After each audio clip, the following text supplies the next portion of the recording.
Okay, it's another adventure with hiddeninkatours.com, and this is part 4 of our 2018 exploration of Easter Island, known to the local people as Rapa Nui or Te Pito o Te Henawa, which means the navel of the world.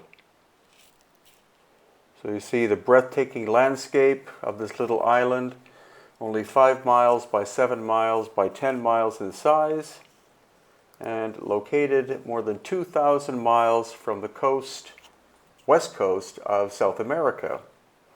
So here we are driving on their quote-unquote highway, and this is our first stop at looking at ancient ruins. So you see what may have been a damaged tiny temple on the left-hand side, and this is our actual first stop, the Ahoo Te Pito Kura. And what's interesting about here is that there is a stone which seems incredibly even in shape, and it's highly magnetic, as if it obviously has iron content. So as we walk past the ruins of an Ahoo, which is a temple platform, we get to the location of this first interesting exploration. And there we have it. You see the central stone, which must weigh 200 pounds at least, and then the 4 stones around it. Supposedly the stone was found on the island. Some say it was brought from somewhere else, but our guide, Alejandro, is going to show you that it affects a compass in some quite fascinating ways. Unfortunately, I wasn't able to get into the little temple complex here because it's very sacred to the Rapa Nui people, but the other people who were with us in our October tour said definitely that the compass acted quite strange when Alejandro, who is the best guide on Rapa Nui, when he brought his compass close and then took it away from it. And nearby we have this other temple Ahoo complex, and it appears to be constructed in 2 different ways, relatively crude on the left-hand side and then more sophisticated on the right-hand side. And so it could mean that there were 2 different cultures that lived here, an early megalithic presence, and then later the arrival of the Polynesians about 1,000 years ago. So there's the cruder work on the left, and then the more sophisticated work on the right. In this series of 5 videos, you will see examples of megalithic work and the probability of lost ancient high technology on Easter Island in the very distant past. And now we're coming up to what is called a pukau, and that is the top knot that was put on top of the moai figures. Moais are the humanoid figures or human figures that most people think of as simply being a head or a head and a neck, but in fact each one originally was a full body, and there are hundreds of them on the island. In fact, there are 950 of them on the island.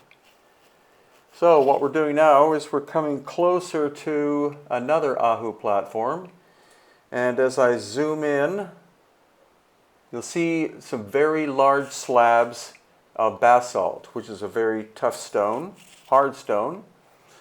And the hardest tools that the Rapa Nui people had was in fact basalt. So shaping basalt with basalt is not very efficient. We're now at Anakena Beach, and it is the only major sandy beach on the island. You see all of these coconut palms that were brought in relatively recently from Tahiti. The island was denuded by the fact that it was turned into a sheep farm in the 19th century, and all of the inhabitants of the island were restricted to a tiny area on the island. Very cruel history this place has. So as we get closer to this Ahoo, which has 7 figures on it, I believe the restoration of it was done in the 1950s by Thor Heyerdahl, and his team who went to explore the island. They were the first archaeological team or major archaeological team to go there. And what I'd like you to look at is the bottom row of stone that you see there on the Ahoo. You see some kind of rough stone on top, but the lower row is fine blocks of basalt that evenly, tightly fit together. Again, we're going to look at this one more time, and you see it's in a slightly upward arcing shape. Look at the cruder elements of the rest of the Ahoo. And now we're going to walk around the back side of it, and I'm going to zoom into some stones, two of them, which are large basalt blocks, each weighing, I would think, at least a ton apiece. The quarry is not in the area, it's at the other side of the island, and these look very finely shaped, unlike some of the other features that we see. So again, I think there were two different cultures on the island, the Polynesians arriving about 1,000 years ago, and prior to that, a more high-tech culture that did fine work. You see the inferior nature of the stones you're looking at here, just rough stone. So now, continuing at Anakena, we're going to look at some more stones that look to be out of place.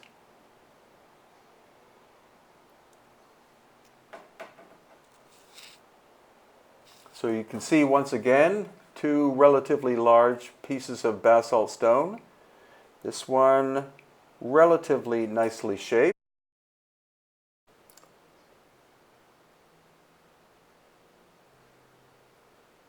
And then we come to the ruins of what was literally a boathouse, as in human habitation. But what they would do in early times is take a canoe and flip it over and put it on this foundation made of very nicely shaped basalt stones once again, with drill holes, probably hand drill holes or pounded into the stone, not necessarily an example of lost ancient high technology. And then finally, we're going to look at some other things of interest here at Anakena. There's a very crudely shaped shrine, as you can see. And here, another shrine of mixed stones, some small ones, but then also broken sections of the long ones that we saw at the boathouse foundation. Once again, the holes don't appear to have done by a machine or anything like that. And this shows you the backside of the Ahoo complex at Anakena, the 7 moai, 5 of them with the pukao top knots on them. Different shapes, which could indicate different levels of hierarchy. At least that's according to our guide Alejandro.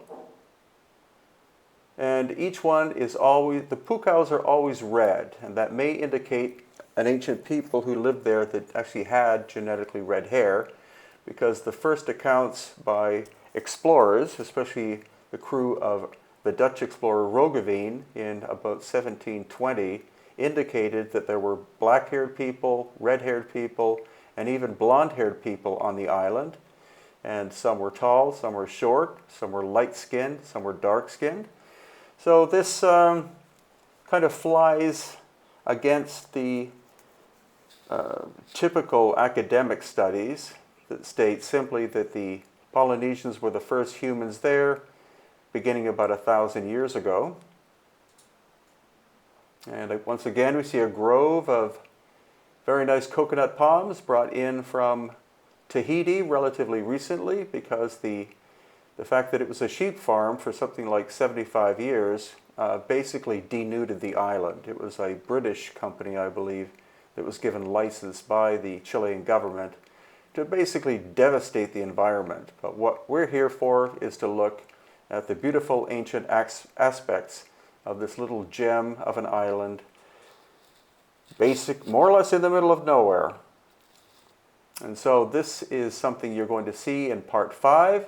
It's another Ahoo complex, but this is located at a site called Tahai.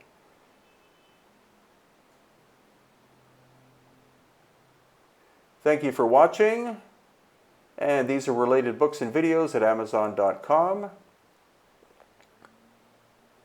Easter Island, A Guide for Inquisitive Minds, which I wrote a few years ago. I've been to Easter Island 3 times. The Lost History of Easter Island video. It's at Amazon Prime. It's about 1 hour long. And the one I'm working on now, Easter Island, The Secret Knowledge, available December 2018.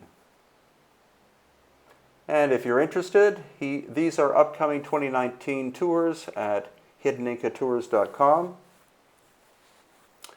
Jordan, an Egypt extension, 4 days in April 2019. Lebanon, featuring Byblos and Baalbek in April 2019. The Inti Raymi Inca Celebration of the Sun Tour in June 2019, including Machu Picchu. The August Elongated Skulls Tour of Peru, also featuring Machu Picchu and much, much more. Nazca, for example. Turkey, September 2019, including Göbekli Tepe. And our annual November tour of Peru and Bolivia, where you get to see everything. Thank you.